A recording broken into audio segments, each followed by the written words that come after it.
So the Mishnahs can be a jumping off point for incredible learning. As you know, when we learn anything, we learn a little bit inside. If you learn with a rabbi who's teaching you, the full Torah, he's not just reading the words inside, but he's explaining it. He's telling stories. And hence that was the Gemara. The Gemara was a rabbi teaching in his yeshiva and explaining everything and bringing stories and bringing mishalim and helping the students understand it and explaining the halachas and all the rabbis discussing everything. But then things got even worse. So it wasn't now the Torah that was being learned, the Mishnah was being learned primarily first in Eretz Yisrael. And then after we had to leave most of the Chachamim had to leave Eretz Yisrael to go to Bavel, because things got really bad in Eretz Yisrael. So then in Bavel, in Persia and those countries, modern day Iraq, Iran, those places were actually havens of big Torah learning. And so it was much more peaceful there. So they could discuss and they could build. And that was up until the point when Bavel stopped becoming a peaceful place to learn Torah. Then the people of Bavel started to give the Jews a hard time. And things got really hairy over there. And Jews were chased out and killed and all sorts of awful things.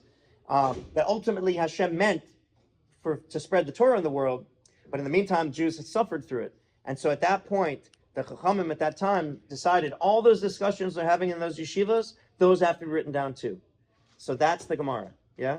Once that was written down, that was the last time all the Jewish people had access to the Chachamim in one place. So even though Jews were kind of spread out then, but you could get the word of the top rabbi in the world at the time, was the Beis Rabbeinu Shabbat, the leader of the Sanhedrin, or there wasn't a Sanhedrin there, but the leader of the major yeshivas. Every Jew could get the halacha. What's the difference in why is the Gemara and then everything is different after the Gemara? Because by the time at the end of the Gemara, up until the end of the Gemara, those rabbis, Avina and Rav Ashi, the ones who wrote down the Gemara, were the last rabbis who had the attention of the entire Jewish people. Last big rabbis who knew the whole Torah and had the attention of the whole Jewish people. So if they gave a decree, they made it takana. Well, before they even wrote it down, they had the attention of the whole Jewish people. So if they gave a teaching or they gave a halacha, they said, you can't do this, you should do that, everybody could hear about it and could adopt it. The Jewish people were that close at that point. Then the Mishnah was the base. Right, so meaning, like I said, the Gemara was explanations of the Mishnah. And then the Gemara was all these discussions. So then when the Gemara was finally written down, all those discussions, all those stories, all those ways to understand the halachas in the Mishnah and to practically apply them, why all of a sudden it was written down and then there's nothing, meaning everything after the Gemara is non-authoritative, meaning for the whole Jewish people, right? Is because that Ravina and Rav Ashi, the people who wrote down the Gemara, were the last rabbis that had the attention of the whole Jewish people and they had the authority over the whole Jewish people.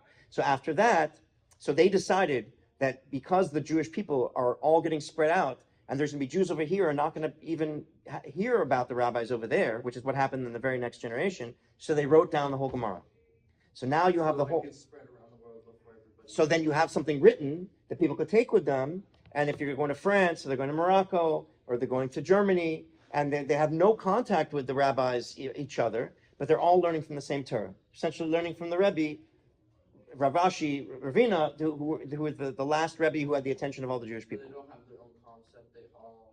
So they're all making their own interpretations, which why we have different minhagim and halachas between Ashkenaz and Sephardi, because they were isolated from each other, right? And they developed different minhagim, different takes on the same Torah.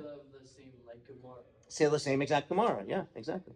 So the Gemara is for all Jewish people. Everything else is unique to the different groups of Jews all around the world. Then you have the Gaonim, then you have the Rishonim who interpreted the Gemara, like Rashi, Rambam, who brought the halachas very clearly for everybody. And then you have the Achronim, the Shulchan Aruch, and then the ones who interpreted the earlier thing until it brings us till the birth of Chassidus, and brings us to today. So today we have a situation which, even though the Jewish people are spread everywhere, and even though there's no one authority over the Jewish people, but practically, and this gets back to what we were talking about before with YouTube, it's possible for a single rabbi to have the attention of the entire world. And that's why we're in the world of Mashiach. So we're just waiting for him to stand up. I mean, the Rebbe we need to connect people to the Rebbe because it's the Rebbe's authority that is the halacha for the whole Jewish people. Yeah. But yes, we have to show others. But what does it not matter that is there no other way to like spread out around the world on like a platform that because that platform can be used for so much more Oh, that is not that we do not no, you're asking a really, really important question, and I'll give you a little picture. So check this out, and we'll get to the Mishnah tomorrow because this is more important right now. So to understand this, in the end of Pirkei Avos, the last Mishnah in Pirkei Avos, we learn Pirkei Avos every Shabbos, so you pay attention while you read it. You get to the last Mishnah, which we've learned a couple of times already this summer, which is Kol Ma Shebara Kodesh Baruch Hu B'Olamai Lo Bara El Lichvedei. Everything that Hashem created in the world is created for His glory, for His honor. So that means, without exception, everything that you see existing in the world, you look at it and you're saying, how is that godly? In fact, that's the opposite of godly. Adult websites are a perfect example. Like this is the opposite of godly, complete opposite. So how is it that you could say that everything is created for Hashem's purpose? So the simple answer is that Hashem created the world in such a way that He wants us to elevate it. He didn't give us a perfect world and just, go live in it. That happened in the times of the Gan Eden, right? We're living right now in the times of Gan Eden in reverse. In Gan Eden, what was the story?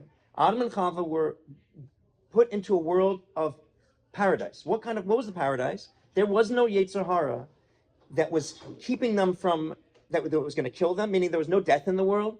There was food was plentiful. There was no parnasa issues. There was nothing but Hashem and just enjoying Hashem's life.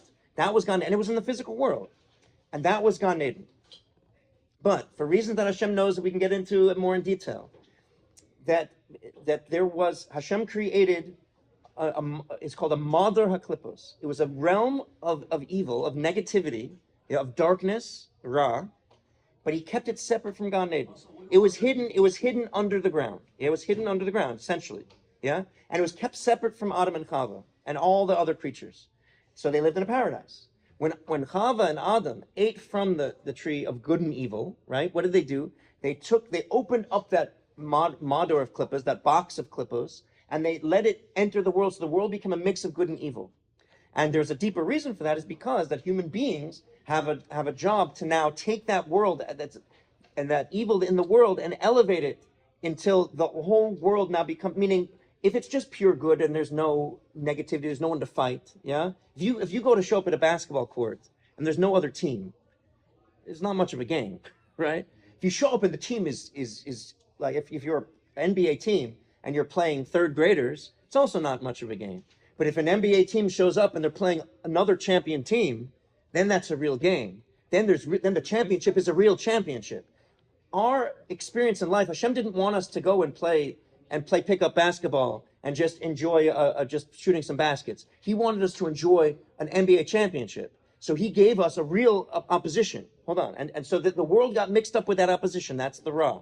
So everything in the world got infected with it. And our job throughout the entire course of history is to pull the Tov from the Ra through learning Torah, through doing mitzvahs, until we have a world where not only did we get rid of the Ra and now we have the Tov again like God and Eden, but we take the Ra and we turn it into good, which is a much greater good than even the Tov was to begin with.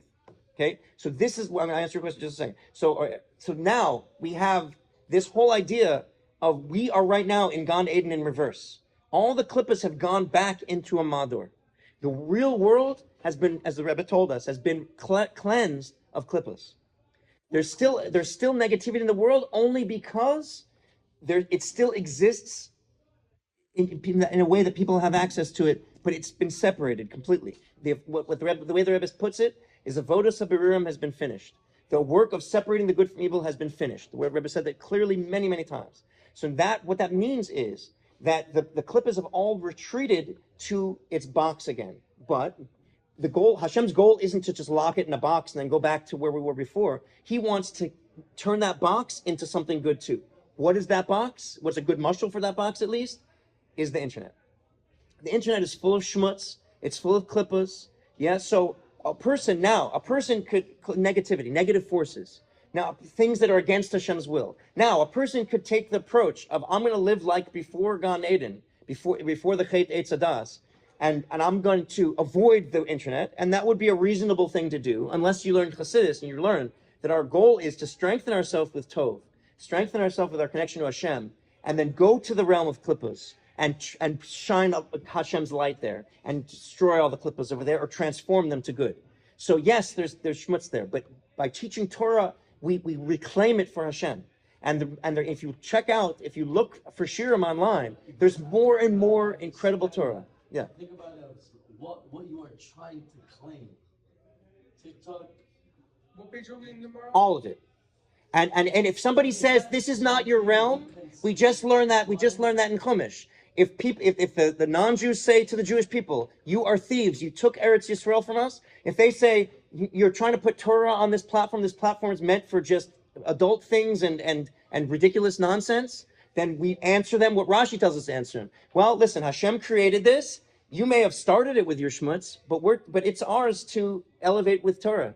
That's what it's there for. It's there to communicate Torah to the world, and it's very effective at doing that. There's no difference to put on an adult site. Well, if a site is dedicated to something that's against Torah, it'll be eradicated. If it's just a platform that's just like the Rebbe. It's not bad. The Rebbe addressed the idea of radio. I'm going to address the Rebbe addressed the idea of radio when radio first became popular, right? A lot of rabbis came out against it. There's all this schmutz on the radio, and back then it was very tame. It wasn't like adult, but it was not Torah stuff. But the Rebbe said, you know what? We got to use the radio to teach Torah, and he did, and there was a lot of Torah on the radio, and now the same applies to internet. It's a pleasure learning with you guys, and we have a 15-minute break till 10:45.